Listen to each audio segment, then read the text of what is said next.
Ya, anak saya belum 1 tahun, pada waktu itu belum 1 tahun. Panas. Jadi saya sedang pelayanan di Jakarta. Anak itu panas. Panasnya sudah 40,2 strip. Ya. Pada waktu istri saya kasih temperatur, terus dicek, sudah 40,2, dia cabut. Kenapa? Dia ngomong gini, sudahlah cukup, saya tahu panasnya 41 atau 42. Betul, saudara, itu panasnya 42, belum 1 tahun.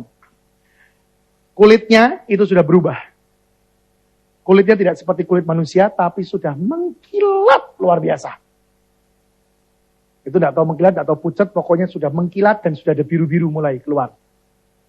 Berarti sudah waktunya untuk pulang. Nah, saya ditelepon. Berdoa, anakmu sakit panas. Saya berdoa. Tuhan bilang gini, kamu bisa khotbah ya. Bahwa Tuhanmu itu sudah menyembuhkan 2000 tahun yang lalu. Dan menanggung itu semua di kayu salib. Saya berkata, betul Tuhan. Tuhan bilang apa? Anakmu akan aku sembuhkan, tapi tergantung imanmu. Terus Tuhan ngomong, tidak obat, tidak dokter. Nah, bagaimana saudara? Ayo. Saya ngomong lagi sama istri saya. Mah, tidak obat, tidak dokter. Untung saya punya istri yang taat dan tunduk sama suami 100%. Pada waktu dia terima telepon seperti itu, dia ngomong gini sama saya. Oke, tidak obat, tidak dokter. Dan sudah tahu mertua saya datang, gendong bayi saya, anak saya, langsung dikembalikan kepada istri saya. Kenapa? Karena dia pernah punya pengalaman. Anaknya yang kedua dulu, anak yang ketiga, meninggal juga. Dan seperti itu keadaannya. Jadi pada waktu dia lihat keadaan anak saya, langsung dia operkan kepada istri saya. Kenapa? Dia pikir gini, lebih baik mati di tangan ibunya. Dia langsung minta izin pada istri saya, sudah ya Mama pulang. Pulang, nangis di mobil. Kenapa? Dia tahu, sebentar lagi dia pasti dapat kabar anak itu mati. Dan betul saudara, nggak ada yang berani megang lagi karena apa? Emang sudah mau mati. Memang mau mati sudah, panasnya luar biasa. Sudah, memang mau Kim. Pada waktu itu saya berdoa dan saya berkata gini, Tuhan, luar biasa Engkau tuh ya. Terus Tuhan bilang gini, belajar penyerahan seperti Abraham. Terus saya bilang, oke. Saya enggak setengah-setengah. Saya malah ngomong gini. Dalam nama Yesus, saya bilang gitu. Setan dengar. Saya ngomong gitu loh, saudara, di mobil. Aku katakan pada Tuhanku, Tuhan, bawa pulang anakku. Karena aku tahu anakmu itu punyamu, bukan punyaku. Bawa pulang secepatnya. Bahkan di mobil itu, saya sudah menyediakan baju apa yang akan dia pakai pada waktu nanti dia dikubur. Siapa hamba Tuhan yang akan menutup petinya dan akan berbicara di kuburan. Saya pikirkan semua itu selesai. Dan saya berkata begini, Tuhan, ini rencanaku. Nanti kalau dia mati, caranya begini, dikuburnya di mana, ini Tuhan semua. Dan saya bilang begini sama Tuhan, kehendakmu yang jadi, bukan kehendakku yang jadi. Pada waktu Tuhan dengar saya bicara gitu, jelas di kuping saya, Tuhan ngomong, anakmu tak kembalikan. Saya bilang, dikembalikan Tuhan? Tak kembalikan, karena aku tahu engkau punya iman seperti Abraham. Iman yang tertinggi itu bukan menuntut. Dengar baik-baik.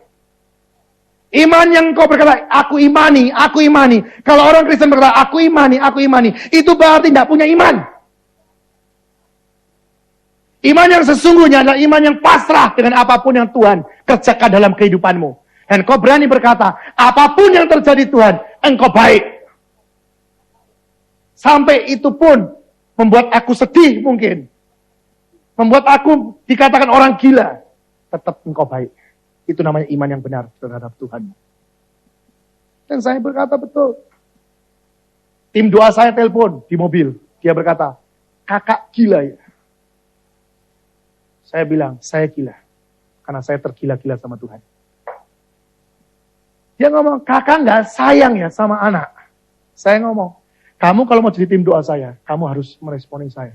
Dan kamu harus ikuti saya. Saya bilang tidak obat, tidak dokter. Anakku mati lebih baik. Karena itu kehendak Tuhan, kalau memang suruh mati. Kamu harus belajar untuk doa seperti itu.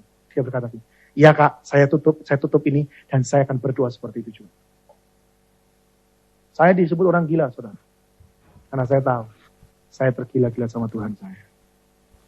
Kenapa? Saya tahu. Saya harus punya iman. Bukan hanya sekedar khotbah.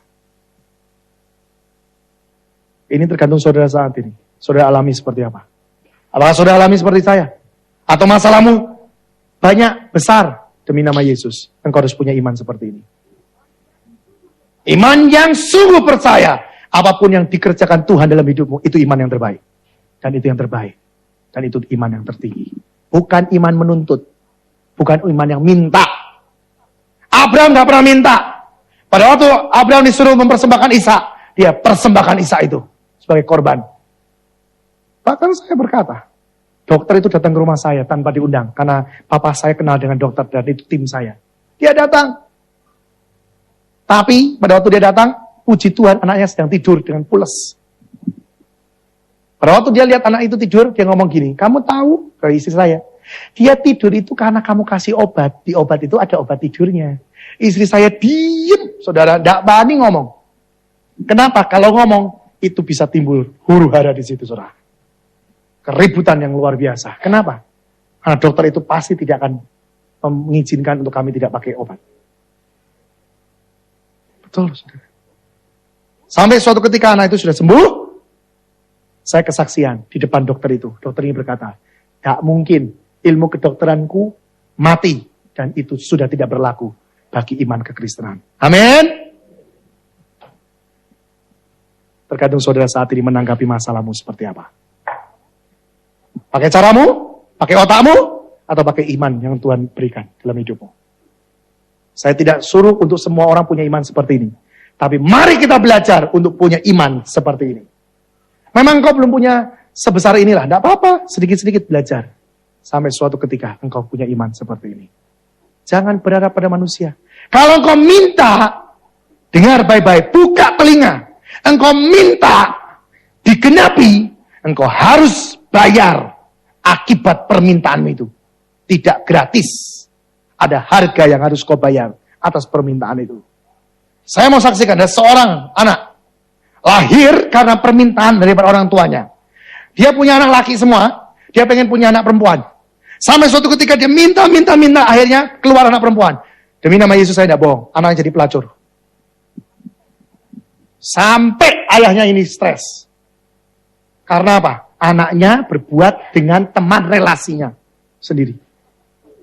Dan dia menyalahkan Tuhan. Kenapa Tuhan sampai begini? Tuhan dengan santainya menjawab, karena ini permintaan, bukan aku yang pengen. Saya belajar, setiap permintaan ada harga yang harus dibayar. Makanya, belajar kebenaran hari ini. Terakhir, burung Raja Wali bisa sayapnya kotor. Tapi kalau dia sayapnya kotor, dia tidak pergi kemana-mana. Dia pergi ke satu tempat, di mana air terjun ada di situ. Dia masukkan diri dia dan dia bermain-main dengan air terjun sampai sayapnya itu bersih. Firman Tuhan berkata, kita punya sayap, yaitu apa? Doa. Amin. Kalau ada masalah, kalau engkau jatuh dalam dosa, bertobat. Itu jalan keluarnya. Bertobat. Dan pada waktu engkau berdoa, engkau berkata, aku bertobat Tuhan, tapi aku berani katakan, aku siap menanggung akibat dari kesalahanku ini. Belajar seperti Raja Daud. Berani berbuat, harus berani bertanggung jawab. Dan pada waktu engkau melakukan dan membayar akibat dari kesalahanmu itu, dengan sukacita engkau membayarnya, dengan satu pengucapan syukur, maka Tuhan akan rubah dari kutuk jadi berkat yang luar biasa. Karena buah pertobatan itu sangat berharga di mata Tuhan. Salomo itu buah pertobatan. Salomo nggak pernah bisa jadi raja kalau nggak dia buah pertobatan. Secara adat Yahudi yang jadi raja Adonia. Tetapi karena itu buah pertobatan, Tuhan pulihkan, Tuhan angkat jadi raja. Amin. Tapi jangan jadi orang Kristen begini. Tuhan ampuni, aku salah Tuhan. Aku salah, aku bertobat.